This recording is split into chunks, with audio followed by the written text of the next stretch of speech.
Apa yang harus dilakukan apabila tercampur limbahnya dari limbah domestik dengan limbah infeksius?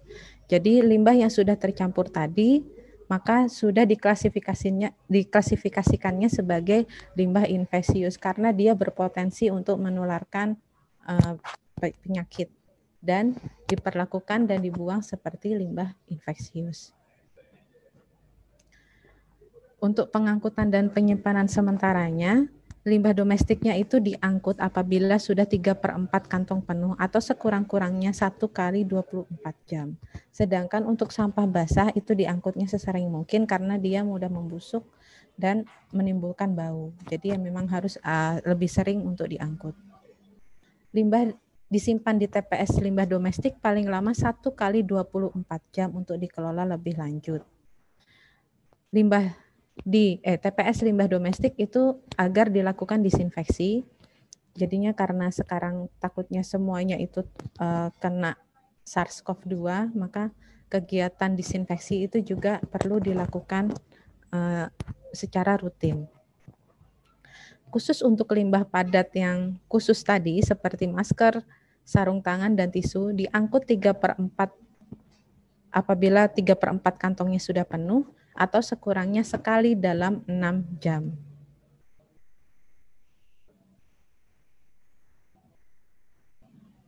Untuk pengolahannya, limbah padat organik bisa diolah menjadi kompos.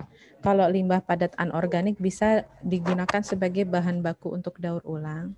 Sedangkan limbah yang sudah tidak bisa dimanfaatkan atau diolah menjadi bentuk lain dapat ditimbun di sanitary landfill atau di pihak ketiga kan untuk dikelola di TPA.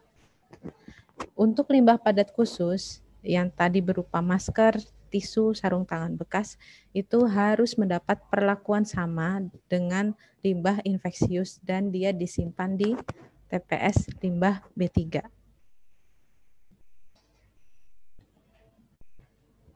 Untuk upaya pengelolaan limbah padat domestik dari K3 petugas juga mendapatkan perhatian ya. Jadi untuk pengumpul limbah domestik wajib menggunakan APD berupa masker, sarung tangan, sepatu bot, dan apron. Khusus yang limbah terkait COVID-19 yang berupa sarung tangan, masker, dan tisu bekas tadi yang limbah padat khusus, itu wajib menggunakan APD berupa masker, sarung tangan, sepatu bot, apron, goggle atau kacamata pelindung, dan penutup kepala. Jadi tidak perlu hazmat sebetulnya, tapi perlu apron. Jadi dia terlindungi. Setelah melaksanakan pekerjaan tersebut, petugas wajib membersihkan seluruh badan atau sekurangnya mencuci tangan dengan sabun dan air mengalir. Jadi kalau misalnya dia tidak bisa mandi pada saat itu, dia harus mencuci tangan dengan sabun dan air mengalir. Itu wajib. APD yang dapat digunakan kembali agar didisinfeksi sesegera mungkin pada larutan disinfektan. Sedangkan masker dan sarung tangan bekas pakai dibuang ke wadah limbah khusus. Dan untuk K3 petugas ini kita juga perlu perhatikan bagaimana gizi mereka. Jadi perlu untuk mendapatkan makanan tambahan dan juga apabila diperlukan mereka juga bisa diberi vaksinasi atau tambahan vitamin seperti itu. Jadi untuk memelihara kesehatan petugas karena mereka juga rentan terhadap penularan COVID-19. Kesimpulannya, pencegahan atau pengurangan timbulan limbah dan pemilahan limbah adalah kunci keberhasilan dari pengelolaan limbah domestik. Peningkatan kapasitas itu juga perlu dilakukan sebetulnya untuk peningkatan dari pengelolaan limbah yang konvensional atau yang dilakukan di TPA menjadi yang berwawasan lingkungan, yaitu dengan pencegahan timbulan limbah dan menerapkan prinsip 3R. Limbah khusus yang berpotensi mengandung virus SARS-CoV-2 perlu didisinfeksi sebelum pengolahan akhir. Jadi sebelum nanti diangkat ke dari TPS ke pengolah akhir itu perlu didisinfeksi. Selain tadi disinfeksinya juga dilakukan di TPS.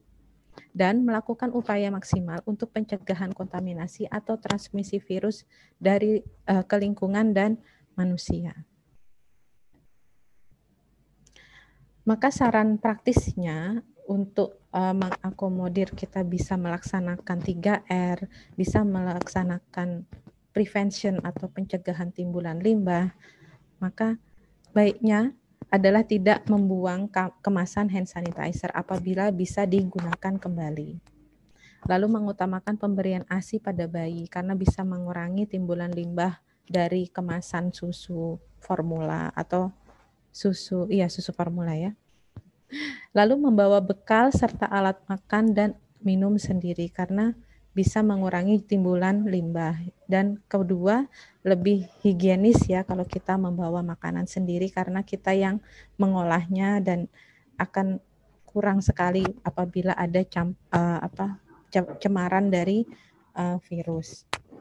Lalu menggunakan dokumen elektronik sebagai ganti dokumen kertas, menggunakan sapu tangan untuk digunakan kembali sebagai gantinya tisu, menggunakan masker kain sehingga bisa dipakai ulang dan tidak menimbulkan limbah terlalu banyak dari masker yang hanya sekali pakai. Lalu kemana-mana kita menggunakan tas yang bisa dipakai berulang dan menggunakan sikat gigi berbahan bambu sebagai ganti sikat gigi plastik.